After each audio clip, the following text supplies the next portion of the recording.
diberikan BAP, termasuk BAP saya sebagai tersangka.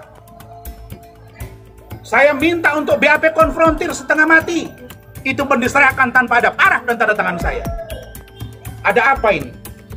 Ingat, kalian penyidik-penyidik, saya akan kejar kalian. Karena pertaruhan saya hidup mati untuk hukum, dan saya tidak takut, dan saya akan kejar, akan saya buka sebuka-bukanya di proses peradilan ini. Kenapa?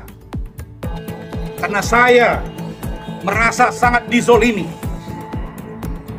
Bayangkan, saya meminta dihadirkan saksi yang meringankan, tidak pernah diperiksa. Naik sidik juga tidak diperiksa yang meringankan.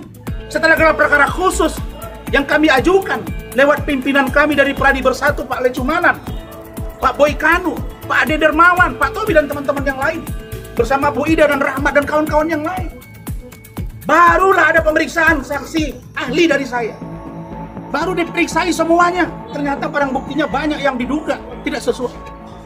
Sekarang begitu banyak yang disuguhkan ke saya yang disangkakan di awal, sekarang menjadi hanya pada poin 27 ayat 3, Junto 310, 311 dan Junto pasal 55 ayat 1 ke 1 sekarang pasal 60.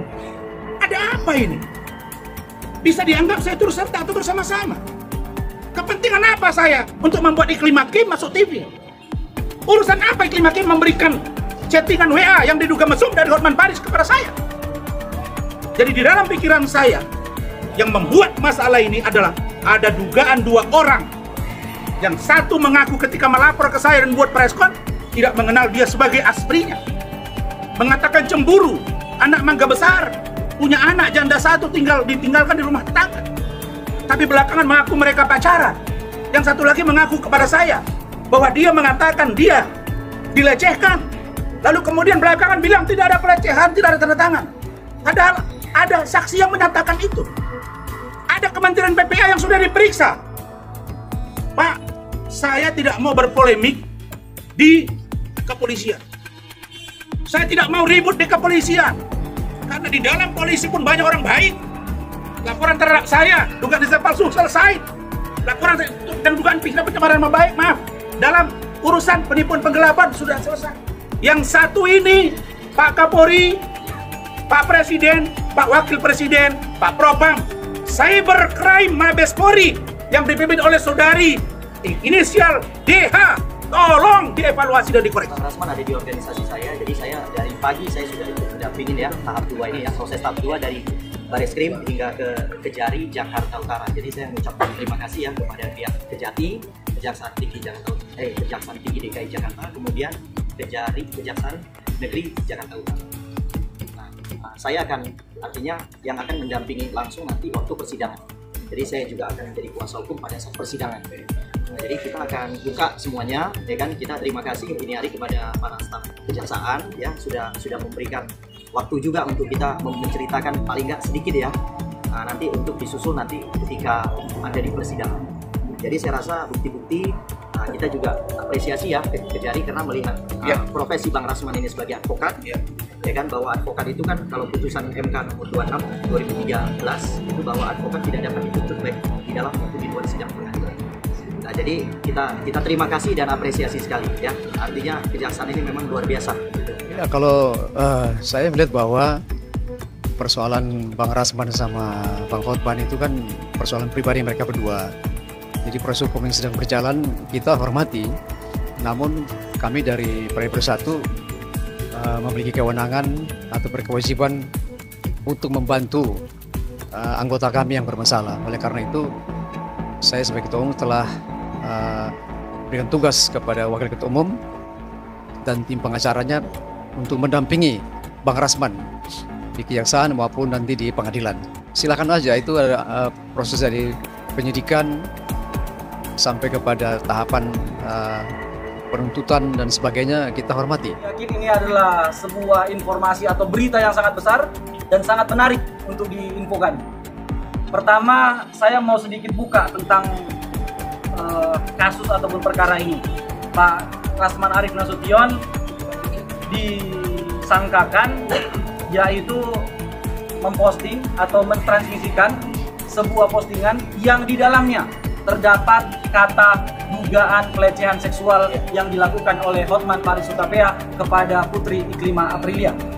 Kami sampai dengan hari ini masih memegang teguh dan masih meyakini bahwa SKB 3 Menteri, surat keputusan bersama antara Kapolri, Kejaksaan Agung, dan Kominfo, yang mana terhadap penjelasan pasal 27 ayat 3 dinyatakan secara jelas bahwa bukan sebuah tindak pidana jika apa yang disampaikan dalam postingan tersebut adalah hal analisis dan atau fakta atau kenyataan. Teman-teman semuanya, kami akan buktikan bahwa pelecehan seksual yang diduga dilakukan oleh Hotman Paris Hutapea kepada Putri Iklimah Aprilia adalah fakta. Dan ini teman-teman nanti yang akan melihat, selain di persidangan, ini akan diterangkan oleh ahli bahasa yang nanti akan kami sampaikan bahwa perbuatan itu adalah perbuatan pelecehan seksual. Dan kami juga nanti akan menghadirkan saksi, yaitu saksi Adjudge dari Kementerian PPPA, yang mana Kementerian PPPA ini telah menerima langsung dan mendengarkan pelecehan-pelecehan yang bagaimana yang dilakukan oleh Hotman Paris Hutapea kepada Putri Iklimah Aprilia. Dan kemudian poin ketiga terhadap pembelaan Pak Rasman sendiri adalah kata yang ditransmisikan atau diupload di dalam Instagramnya selalu diawali dengan kata diduga. Jadi tidak pernah ada tuduhan. Dan itu adalah bahagian dari presumption of innocence. Artinya kami juga meyakini bahwa kami belum boleh menuduh Hotman Paris Hutapea, tapi kami menduga perbuatan itu adalah perbuatan pelecehan seksual. Soal nanti dia terbukti atau tidak itu di persidangan ya. Yang pasti bahwa Bang Rasman kelihatannya cukup melawan ya, dalam pengertian merasa diri tidak bersalah, karena kalau tidak salah Bang Rasman itu dalam tugasnya sebagai seorang advokat, dalam menjalankan tugas dan fungsinya sebagai seorang advokat. Dan di dalam pasal 16 ayat 1 itu kan di dalam undang-undang advokat itu mengatakan bahwa seorang advokat itu tidak bisa dipidana, walaupun perkataan pidana tidak bisa karena sedang menjalankan tugas sebagai seorang advokat. Nah, itu ditandai dengan memiliki surat kuasa dan lain sebagainya. Jadi saya pikir itu biarlah nanti fakta di persidangan yang akan membuktikan apakah terbukti atau tidak. Tapi kami tetap mengusahakan pembelaan yang semaksimal mungkin untuk anggota kami yang sedang bermasalah. Pasal 310, 311, 55 saya kira kalau 310 itu kan kalau tidak salah itu kan sudah dinyatakan oleh putusan MK ya nomor 78 tahun 2003 itu kan pasal 310 itu dinyatakan inkonstitusional dan bersyarat. Kalau pasal 311 itu kan fitnah.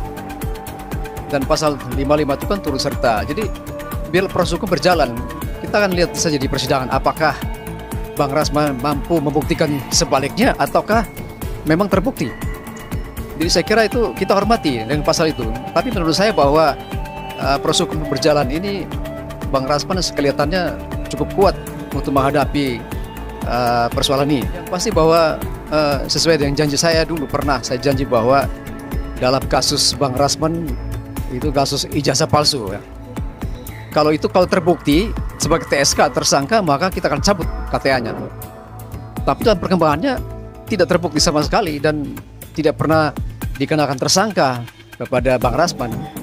Jadi kita tidak bisa menyatakan mencabut KTA-nya. Tapi dalam proses sekarang ini kita akan lihat bagaimana proses persidangannya. Apakah terbukti? Kalau terbukti maka mau tidak mau kita akan berikan sanksi. Sanksinya bisa berat, bisa mencabut KTA-nya. Kita lihat perkembangannya Bang. Jadi artinya kita lihat proses persidangan dulu Bang. Apa hasilnya? Dan kita akan buktikan itu apakah harus dicabut atau hanya pemberhentian sementara. Saya amat sangat yakin akan menang dan membuka ruang gelap. Ruang gelap. Mereka mungkin lupa kalau saya ini orang yang benar-benar dari bawah sampai hari ini. Jadi yang namanya takut itu nggak ngerti saya. Yang saya tahu berjuang. Saya belum bertemu dengan Iklimah Hakim langsung melihat wajahnya. Karena dia pakai masker. Nah, saya juga mau tahu waktu dia dengan saya, mukanya bagaimana sih, sisi hidungnya masih sama nggak dengan yang sekarang? Karena katanya sudah ada operasi, katanya. Saya mau lihat. Gitu. Saya biar buka-buka aja kan seru. Kita jangan tahu nggak? Benar nggak? Ini nggak? chattingan nggak? Ini di mobil nggak? Ini nggak? Kamu di komentar BBM nggak? Seru, ini enak. Jadi selama ini nggak komunikasi bang ya? Nggak perlu lah, ya. Oke. Oke, Bang. Terima kasih ya.